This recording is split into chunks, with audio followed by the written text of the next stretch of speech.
Alors nous sommes aujourd'hui vendredi, on est le 23 Tammuz et nous sommes arrivés d'Af Mem Zayin de Nedarim, Mem Zayin. Alors on était à la 8e ligne, 2 points, Nan Hatam, une nouvelle donc Mishnah, on a enseigné là-bas. Alors je rappelle donc hier on avait répondu qu'un homme il avait le pouvoir d'interdire des choses qu'il possède durant sa vie. Et même lorsqu'ils ne sont plus à lui, c'est-à-dire que quand un homme il fait un vœu d'interdire quelque chose, eh bien, même si après il va mourir ou il va vendre cet objet-là à quelqu'un d'autre, eh bien cet objet restera encore interdit. Maintenant, la Mishnah enseigne là-bas qu'on a un perot ha'ellu alay. Si un homme il dit, il fait un neder de ne pas manger les fruits qui sont devant lui. Donc ces fruits qui sont devant moi, assurim. Ou bien il dit qu'on a hen alpi. Ou bien il exprime ça d'une autre façon. Ces fruits-là, ils sont interdits pour ma bouche. Ou bien qu'on a hen lefi. Ou bien une autre expression, façon de dire, c'est qu'on a hem, ils sont interdits pour ma bouche. Les filles, alpi, c'est la même chose. La Mishnah a dit là-bas, asud behilufehen ou vriddulehen. C'est-à-dire, comme il s'est interdit ces fruits-là, il est interdit bien sûr ces mêmes fruits-là, mais aussi hilufehen. Ça veut dire quoi hilufehen? Si quelqu'un il les échange contre d'autres fruits, ou il les vend contre de l'argent, eh bien, ça restera interdit. Quelqu'un il a un cajot de fruits de pêche par exemple, il s'interdit ce cajot. Si après ce cajot-là, il échange contre des abricots ou autres, ou des pommes ou autres, eh bien, c'est aussi assourd pour lui. Ouvrit de lehen, c'est-à-dire, si après, il a dit par exemple, ce cachot de fruits, il est interdit pour moi, ces aliments sont interdits pour moi, après il va planter ces aliments, et ils vont pousser. Ben, ce qui va pousser de cela reste aussi interdit pour lui comme un vœu. D'accord? Chose facile. Ou même s'ils ne sont pas sur la terre, tu prends des oignons ou autre chose, après tu peux les planter, ou des avocats ou autre. Ah, si tu les plantes et que ça pousse, tu n'as pas le droit de prendre ce qui pousse. Voilà. Les fruits qui sont interdits par un vœu, ben, ce qui va pousser de ces fruits-là, c'est aussi interdit. Maintenant, Ba'ira mi barhama. Maintenant, Rabbi Mahama, il pose une question. Amal konan perot ha'ellu al ploni. Maintenant, si un homme, il a des fruits qu'il possède, et il dit voilà, j'interdis ces fruits-là sur les Réhouven. Il a le droit. Il fait un vœu pour que les Réhouven ne mangent pas des fruits qui sont à moi. La question elle est, Ma'o behilufehen. Est-ce que je peux interdire à Réhouven aussi le change, le transfert que je fais avec ça ou pas? D'accord, imaginons, moi je dis voilà, j'ai un cajot de fruits qui sont à moi. Je dis voilà, j'interdis ce cajot de fruits à Réhouven.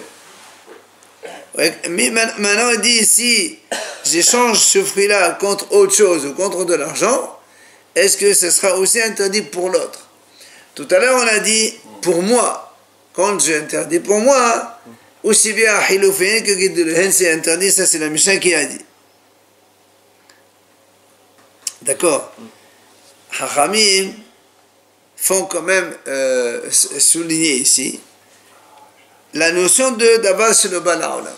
C'est-à-dire, est-ce que je peux interdire à quelqu'un des choses qui n'existaient pas encore? Comme par exemple le cas de Hilufehen. Si j'ai un cajot de fruits, maintenant il est cajot de fruits, demain je vais l'échanger contre de l'argent ou contre autre un aliment qui n'était pas encore aujourd'hui ici. On a dit nous pour nous, c'est assaut. Est-ce que maintenant je peux interdire pour l'autre aussi des choses qui ne sont pas là? Et donc c'est Hilufehen.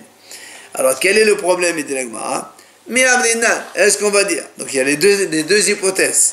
C'est quoi? Premièrement, Gabedele, pour lui-même le monsieur, Adam osel perot havado al atzmo. Adam osel davar shelo bala'olam al atzmo. Gabe havero, Adam osel perot havado al havado. Adam osel davar shelo bala'olam al havado. Alors la première hypothèse est la suivante.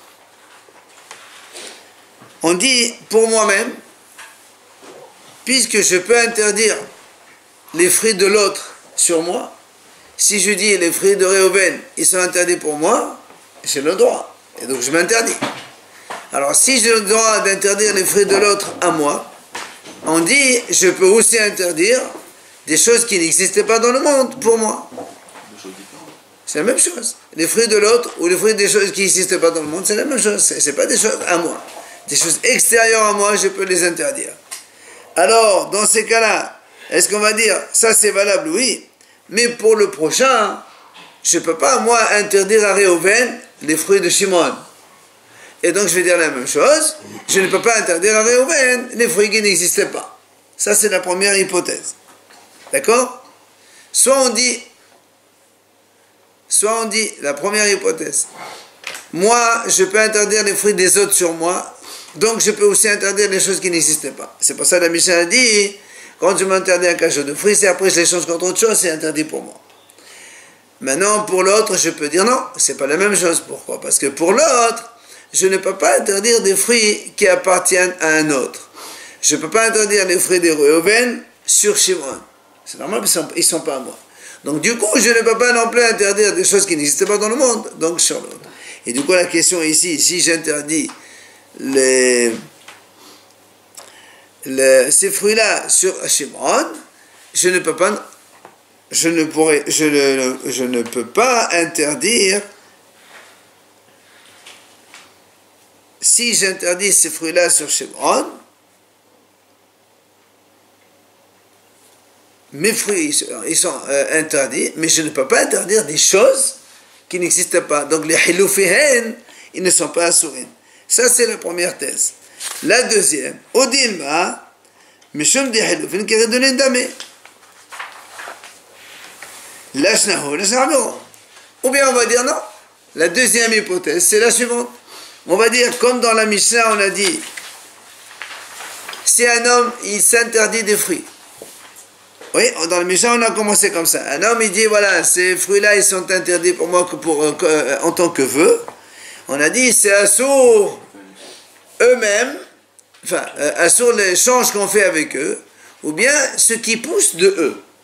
D'accord? Si on va les planter, ça va pousser, c'est assourd. Donc, si on dit que les hilouféennes, c'est comme les guidolim, c'est-à-dire l'échange, il est comme les choses qui vont pousser plus tard, alors, dans ces cas-là, on va dire, de la même façon que lorsque les guidolim, ce qui pousse, c'est-à-dire tout ce qui pousse, c'est interdit, c'est-à-dire quand quelqu'un est interdit de fruits, alors, s'il va planter ces fruits-là, d'accord, si moi je vais planter ces fruits-là, on a dit que c'est interdit que je les mange.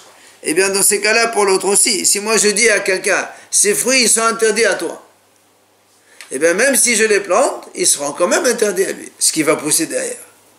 Alors, comme dans la Mishnah, on a dit l'échange et ce qui pousse en même temps, on va dire les hiloufin, c'est comme les guidolines. C'est-à-dire, comme ce qui pousse, je peux interdire à l'autre ce qui pousse, c'est-à-dire des choses qui n'existent pas aujourd'hui. Puisque aujourd'hui, moi, je lui interdis seulement ce cachot de fruits. Et donc, si après je le plante et dans 6 mois, ça va pousser d'autres fruits, eh bien, ce monsieur, ça sera quand même interdit. Alors, je l'interdis aussi les hiloufin. C'est-à-dire que si je les change contre autre chose, ce sera aussi interdit. Ça, ce sont donc les deux thèses de la Gemara. Et la question, est-ce que je peux interdire l'échange des fruits à quelqu'un ou pas? Vient Amar Rabaha Bad Menioumi. Il répond. Rabaha Bad Menioumi, il nous amène une braïta. Tashema. On a vu. Ha'omer li'ishto qonam she'ani nihene lach. C'est un homme, il dit à une femme, à sa femme donc, je fais un vœu que tu n'as pas le droit de profiter de mes biens. La braïta a dit là-bas, Lova, cette femme, elle va prêter de l'argent, elle va emprunter plutôt, elle va emprunter pour vivre chez les gens, et après, on va aller Hovil Bain ou Nifraïn. Après les créanciers, ils vont chez le mari, ils disent, mais voilà, ta femme, on a une note, ta femme, elle nous a emprunté tant et tant d'argent, tu rembourses. Il n'est pas le hiyuv, le mari, par rapport à tout ça? Laisse. Il a le hiyuv, d'accord. C'est pour ça que maintenant on dit, les créanciers, ils vont aller donc se faire payer chez lui. On n'a pas dit qu'une femme qui s'est fait aider par un voisin, elle a pas l'autre de créancier. Ça, c'est quand elle s'est fait aider, quand l'autre, il lui a donné. Elle est partie emprunter, c'est pas pareil. Là, il va marquer l'ova. L'ova, c'est qu'elle emprunte. Tu peux me prêter un peu d'argent, oui. Maintenant, elle n'a pas de quoi payer, on va aller chez le mari. Quoi qu'il en soit, l'agma a dit, comment ça se fait que les créanciers, ils peuvent se faire rembourser? Là, monsieur me dit, là où mais si on dit que les halofines, c'est comme les guidoulines, c'est-à-dire le change, c'est comme ce qui pousse après, c'est la même chose. Donc le change, c'est assourd, comme les guidoulines, c'est-à-dire comme on a dit tout à l'heure, la deuxième thèse. Si moi j'interdis un cajot de fruits à quelqu'un, la deuxième thèse, si j'interdis le fruit, j'interdis aussi l'échange de ces fruits-là. Pourquoi? Parce que comme ce qui pousse de ces fruits-là, c'est assourd, l'échange aussi, c'est assourd. Alors le mot a dit, si on dit que c'est assourd, comment ça se fait ici? Puisque le mari, il a interdit sa femme de profiter de ses biens. Donc ses biens, c'est une chose. Maintenant, quand ils viennent les créanciers, elle achète des fruits avec, ou elle prend de l'argent. Les créanciers viennent se faire rembourser, c'est ce qu'on appelle hilufin. Et toi, tu me dis que les créanciers, ils peuvent venir prendre l'argent, c'est le mari. Donc tu vois bien que le troc de l'un vers l'autre, il est permis. D'accord? Par définition, les biens de la femme, par définition au départ, ça appartient au mari, par définition. C'est pas le bien de la femme, ça. Non, mais je veux dire, qu'elle gagne, par exemple. Elle n'a pas gagné ici, elle est partie prêter de l'argent. C'est pour ça que les créanciers, ils vont voir le mari, parce que de toute façon, c'est lui qui est... Et alors, à lui. quand le mari, il a fait un aide qu'elle ne profite pas de lui. Mais ils savent pas, les créanciers, ça. C'est pas mon problème. Le problème n'est pas là. Moi, je peux t'aider quand ils vont entendre que la femme, elle divorce, et après, ils vont aller se retourner contre elle. Toi, tu vas aller piocher dans des biens qui sont interdits à la femme. Parce que le mari, il a interdit par un vœu donc, sa femme de profiter. Et donc, qu'est-ce qu'on voit ici, en fait? On voit que le troc, il est permis. C'est un troc à l'envers, c'est un troc... Ça n'a pas d'importance. Ça n'a pas d'importance. On avait un produit interdit. On est parti prendre un échange contre cette chose-là. Il te m'a dit, il n'y a pas de problème. Et donc, l'agma, elle répond ici, comme quoi, le troc, il est permis. C'est-à-dire, si j'interdis un cajot de fruits sur quelqu'un, eh bien, je n'interdis pas le troc de ces fruits-là. Ça, c'est la réponse que l'agma donne. Tu ne veux pas interdire tout le fait, alors. Et non, justement, on est en train de montrer que non. On est en train de montrer que c'est montant. Là, monsieur des halofin, là, donc tu vois bien que les halofin, c'est pas comme les fruits qui poussent. Parce que nous, on sait que les fruits qui poussent, de toute façon, pour tout le monde, c'est assourd. Je interdis un cajot de fruits. Si tu vas planter ces fruits-là, ce qui va pousser, tout le monde est d'accord que c'est assourd. Et là, on voit non, que c'est pas assourd, puisqu'on a dit que les créanciers, ils peuvent aller se faire rembourser chez le mari. Donc c'est que c'est pas ça et que c'est mouta. Donc ça c'est la réponse qu'on donne. Amalava, il vient Rava et dit non, je peux te repousser. Dilma lechatchila, ou dila, ve avad. Elle m'a dit, je peux te dire que la réponse que tu m'as donnée, elle est pas bonne pour nous. Pourquoi? Parce que moi, ce que je pose comme question, c'est les khatila. C'est-à-dire, j'ai des fruits. Je les ai interdits sur quelqu'un. Est-ce que maintenant, je peux les échanger? Les khatila. Je peux les échanger et ils seront interdits à l'autre aussi. Moi, ma question, elle était comme ça. Toi, tu me réponds comment? C'est un monsieur qui a fait un vœu. Oui? Tu m'as pas dit, est-ce que la femme a le droit d'aller emprunter, oui ou non? Tu m'as dit, la femme, elle est partie, emprunter de l'argent. Et maintenant, on veut se faire rembourser. Moi, je peux te dire ça, c'est un cas de a posteriori. C'est pour ça qu'on a permis. Mais les khatila, c'est non.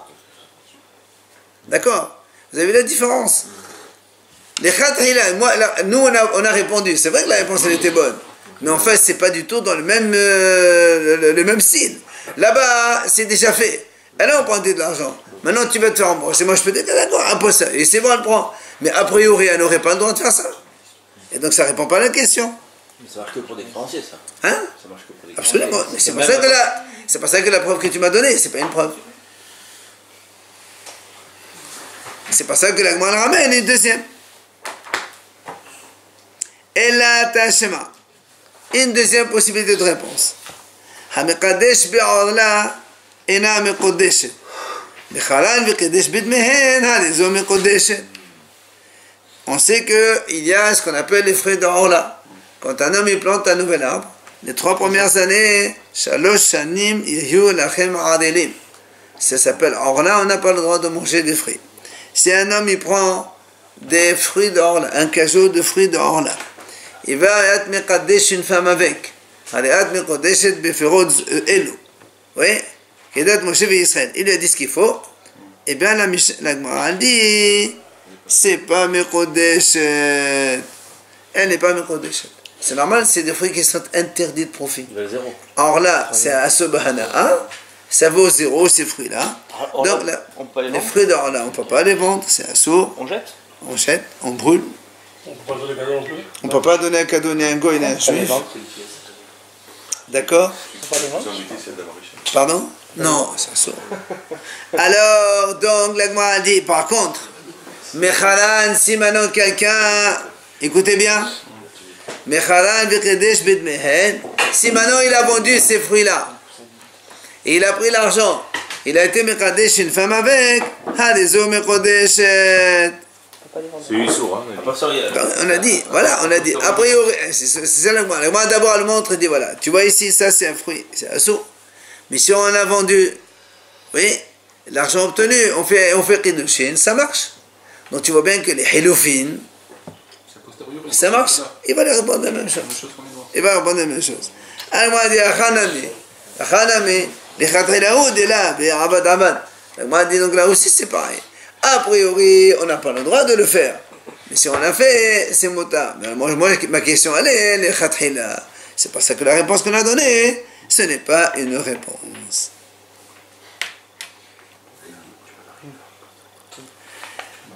On fait un nouvel Mishnah, Matnitin. Hareni alecha herem. Si quelqu'un dit à un autre, je suis pour toi herem. Herem, c'est-à-dire, j'interdis mes biens pour toi. C'est la même chose. Alors, la Mishnah dit, Hamoudar Asur.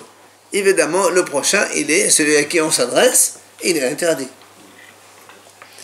Maintenant, dans l'autre sens, si quelqu'un dit à l'autre, je fais un vœu que tes biens soient herem pour moi. Donc là, c'est le contraire. Hanoder Asur. Celui qui parle, c'est celui qui s'interdit. C'est maintenant, moi, je dis à quelqu'un, allez, ouvert. Je m'interdis mes biens à toi, et tes biens me sont interdits, on est tous les deux assurim. Donc ça c'est des choses faciles, élémentaires. Par contre, la Mishnah continue. Ushnehen mutarim bedavar shel ole bavel, asurim bedavar shel taha'ir. La Mishnah dit, ces deux messieurs qui se sont fait un vœu mutuellement, qui n'ont pas le droit de profiter l'un de l'autre, ils sont quand même permis Bedavan shel ole bavel. La Mishnah va nous donner des exemples, c'est quoi? Mais ça veut dire que quand il y a quelque chose qu'on appelle pour les ole bavel, quand ils venaient de Bavel en Israël pour les 3 fêtes, alors il y avait notamment ces puits qu'on construisait, qu'on creusait dans les routes pour que tout le monde puisse profiter et boire. Alors comme ça appartient à tout Israël, parce qu'en général, c'est les gens de Babel qui venaient d'Israël. Il n'y avait que Israël Babel avant. En dehors de Yerushalayim. Non, dans la ville, quand on est dans la ville, dans toutes les villes, il y a de l'eau. Là, on est sur la route de Babel jusqu'à Israël. Sur les routes, il n'y a pas d'habitation. Alors, on construisait des puits. Comme ça, quand les gens ils campent, ils ont de quoi boire. Autant de Beth-Amikdash, il y avait des juifs en dehors de Babel.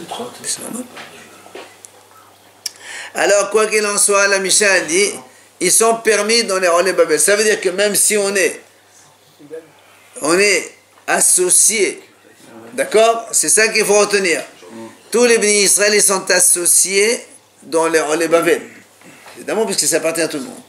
Eh bien, j'aurais pu penser que ma part qui est dedans était interdite à toi. Et la part de l'autre aussi c'est pareil. On te dit non. Oh les Babel, c'est motard. Ok? On a dit qu'il y a moins que 15%. Il y a Même pas. Dans le pays de les Babel, imagine il y a 1 million de litres, il y a 1 million de juifs. Moi j'ai 1 litre, toi tu as 1 litre.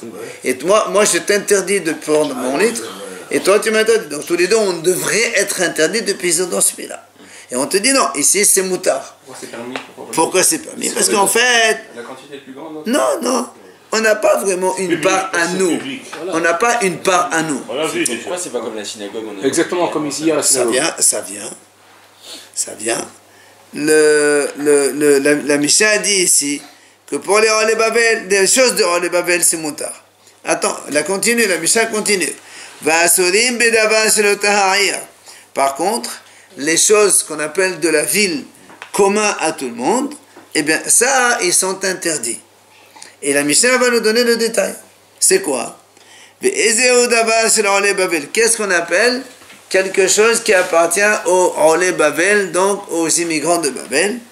C'est, la Mishnah dit, Kéron, Halabait, Ve'azarot, Ve'abos, Shem Sarader.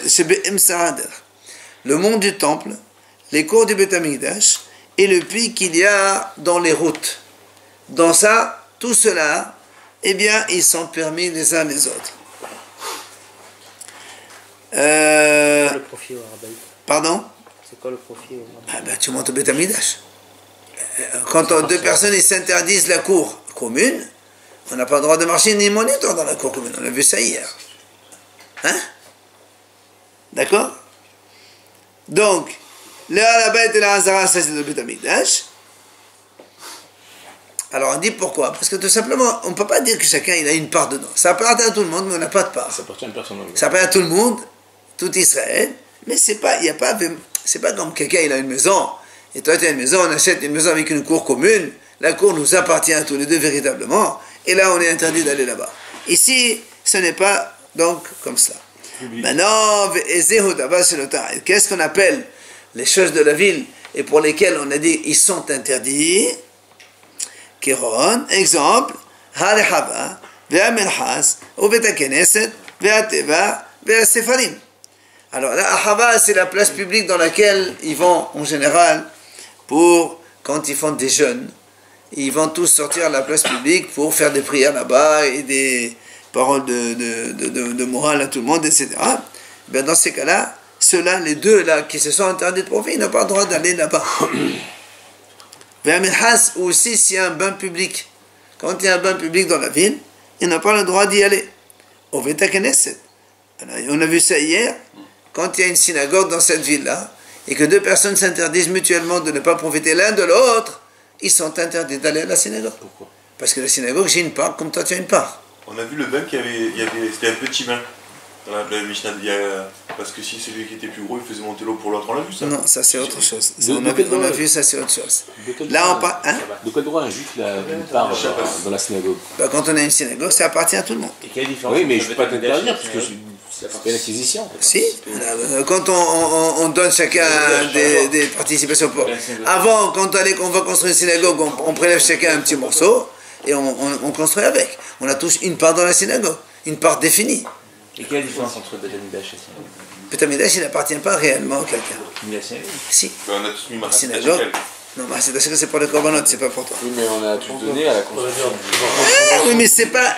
Il n'y a pas véritablement une acquisition dans le Beth Amikdash. Non, on s'en fout. La preuve, c'est que tu n'as même pas le droit de rentrer dans certaines situations, etc. Et c'est pour des endroits pour les Kohanim. Donc, quoi qu'il en soit, Vea Teva, aussi la Teva, donc c'est la synagogue, et Vea Sefarim, donc tous les livres, donc les livres dans lesquels on prie, les Sefer Torah, tout ça, ils sont donc propriété commune à tout le monde, et donc on n'a pas le droit de profiter, ni moi ni lui, les deux qui se sont interdits. Ça veut dire un peu forte dans l'intérieur, parce que la Teva c'est dans le Beth Knesset. Et alors? Pourquoi? Pas du tout. Et tu accèdes voir le Beth Knesset de toute façon. Non, mais c'est un endroit. Teva, peut-être j'aurais pu dire que ça appartient pas à toi, ça y a Chéler Sibour qui est là-bas. Top. La Mishnah continue, s'il vous plaît. Ve'akotev hilko lenasi.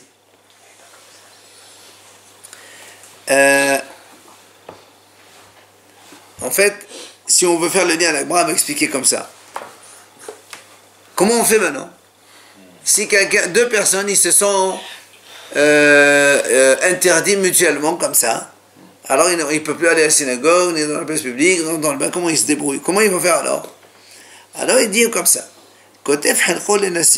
c'est-à-dire, il va écrire comme quoi lui, il cède sa part au prince. Le nasi, le président, on va dire comme ça. Je cède ma part. Du coup, j'ai plus de part. Et donc, l'autre, il pourra venir marcher dans ma part virtuelle, qui n'existe plus maintenant. Et l'autre aussi fait la même chose, et après il peut marcher. Rabbi Yehuda Omer. S'il a 17 synagogues. Il a quoi? S'il a 17, comme a dit ce chant, cette synagogue. Après, même si ça. Il y en a 6 de la synagogue, on parle. C'est toujours interdit. Non, mais là ils ne se sont pas interdits la synagogue. Là, ils se sont interdits, tu ne profites pas de tous mes biens. C'est tout ce qu'il a dit. Mutuellement. La synagogue, si. Tu ne peux pas parce que la synagogue ne t'appartient pas.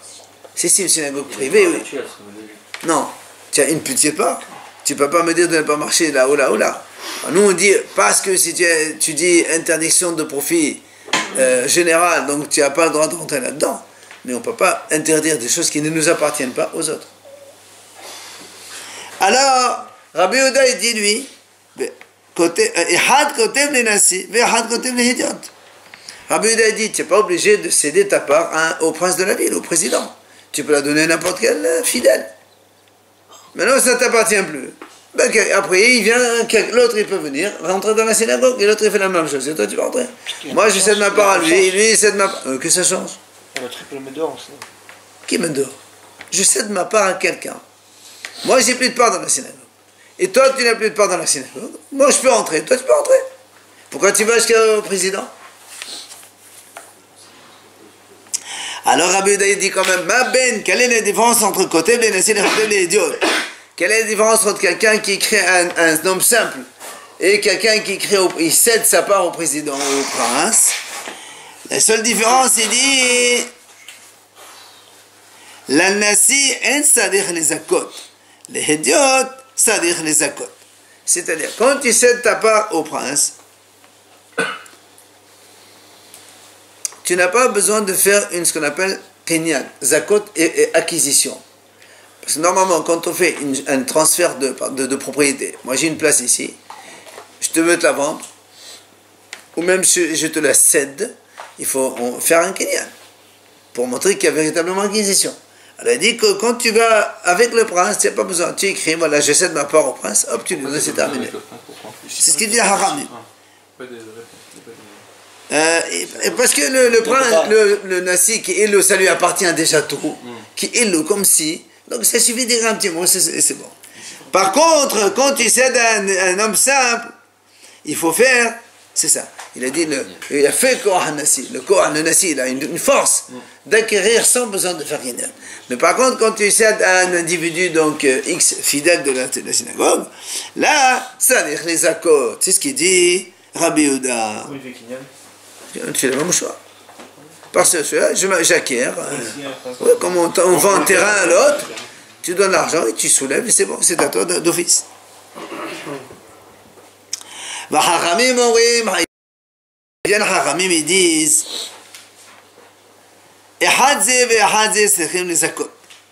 le débelo c'est la behové.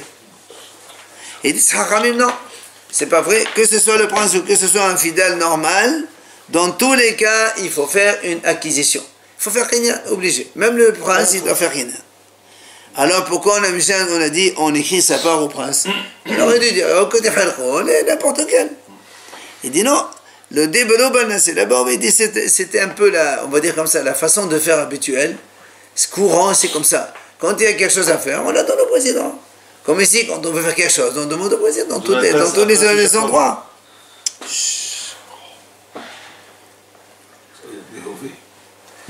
C'est des choses courantes. C'est comme ça. C'est le présent. C'est les choses courantes comme ça qu'on fait. Quand les choses habituelles, c'est quoi? Quand on a un truc, on va chez le président. Là-bas aussi à l'époque, c'est comme ça. Quand on veut donner sa part, on va au président, on lui donne. Hein? L'eau des blobes, c'est la Haramim, ils disent aussi bien le président que le homme normal, tu dois faire Kinyan. Alors pourquoi la Mishnah dit, comment on fait? Quand tu fais un nasi, pourquoi nasi? Écris n'importe qui. Il dit non, c'était la façon habituelle de faire. Rabbi Yehuda Omer, il vient Rabbi Yehuda, il conclut dans la Mishnah, En anshe galil slichin lichtov, shekvar kadvavoten alidehen. Il dit Rabbi Yehuda, tu sais, les gens du Galil qui habitent dans le nord d'Israël n'ont pas besoin d'écrire ça. Parce que leurs ancêtres ont déjà fait ça à leur place. Ils ont déjà écrit qu'ils cèdent leur part au président, au prince de la ville, et du coup, déjà, personne n'a une part dans cette synagogue. D'accord? Et donc, même si deux personnes ils se font un vœu donc, mutuel, ils peuvent quand même marcher dans cette synagogue sans aucun souci. Mais il faut que ce soit les deux qui le fassent ou que celui qui l'a... Et les deux, évidemment. Moi je t'interdis, toi tu m'interdis.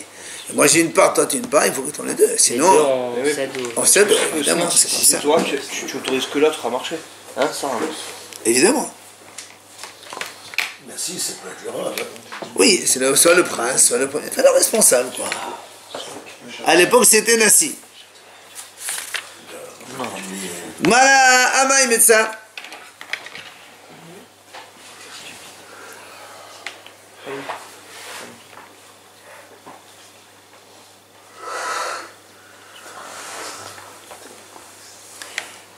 Alors, on m'a dit, pourquoi on a dit que c'est assourd quand on a marqué? Parce que dans la Mishnah, c'est marqué comme ça.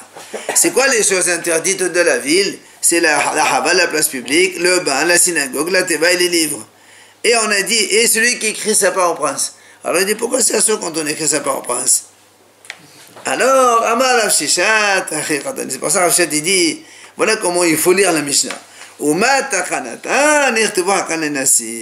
C'est-à-dire qu'en fait, comme on a expliqué nous dans la Mishnah, d'abord on dit, voilà, toutes ces choses-là sont interdites, pour des deux personnes qui se sont interdites mutuellement par un vœu.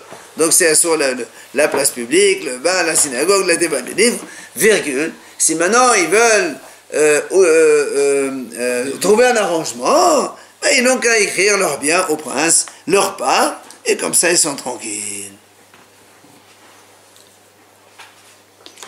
Rabbi Yehuda Omer, bon ça c'est la répétition de la Mishnah, et Had Kotev le Nasi, Had Kotev le. D'autres Rabbi Yehuda dit on peut écrire soit au prince, soit un homme simple. C'est quoi la différence? Ma ben Kotev le Nasi, la Kotev le, d'autres Kotev le Nasi, un sadar les akot, la Kotev le, les akot. Comme on a dit, donc on vient d'expliquer dans la Mishnah. D'ailleurs il y a une parenthèse, on peut ne pas le lire, mais bon, c'est pas interdit de répéter. Donc quelle est la différence dit Rabbi Yehuda entre le prince et l'homme normal? C'est quand on écrit, on cède la part au prince, on écrit simplement, on n'a pas besoin de Kinyan. Par contre, quand on cède la part à un homme normal, eh bien, il faut lui faire une acquisition. Alors que les Hachamim, eux, ils disent non. Hachamim, eux, ils disent non. Que ce soit pour le prince ou que ce soit pour un homme simple, eh bien, dans tous les cas, il faut faire Kinyan. Alors, pourquoi on a dit seulement le prince? C'était la façon de faire habituellement des gens. Après, on a dit dans la Mishnah, on a dit que les gens du Nord n'ont pas besoin d'écrire parce que leurs ancêtres, ils ont déjà fait comme cela. Et la Gemara rapporte ici justement, Tanya, comment ils sont arrivés à faire cela. Il dit que les habitants du Nord, ils étaient kantiranin, c'était des gens durs. Ils s'énervaient vite. Alors chaque fois que quelqu'un se dit « Ah, je t'interdis de profiter, l'autre il s'interdit, tout le monde il s'interdit. » Qu'est-ce qu'ils ont fait? Tu vois, ils n'arrêtaient pas, tout le temps ils se disputaient, tout le temps... C'est pour ça que leurs ancêtres, ils se sont dit « Voilà, c'est comme ça, dans la synagogue, moi je passe partout, tous nos parts, ils sont chez le prince, le président. » Le prince, il est un peu... Non, on ne peut pas nommer un prince un peu comme ça. S'il est comme ça... C'est le rave, le prince. Le rave ou le président, enfin ça dépend des endroits comment... C'est pas le rave. C'est bon, on ne va pas polémiquer. C'est le rave. Rabbi Yehuda.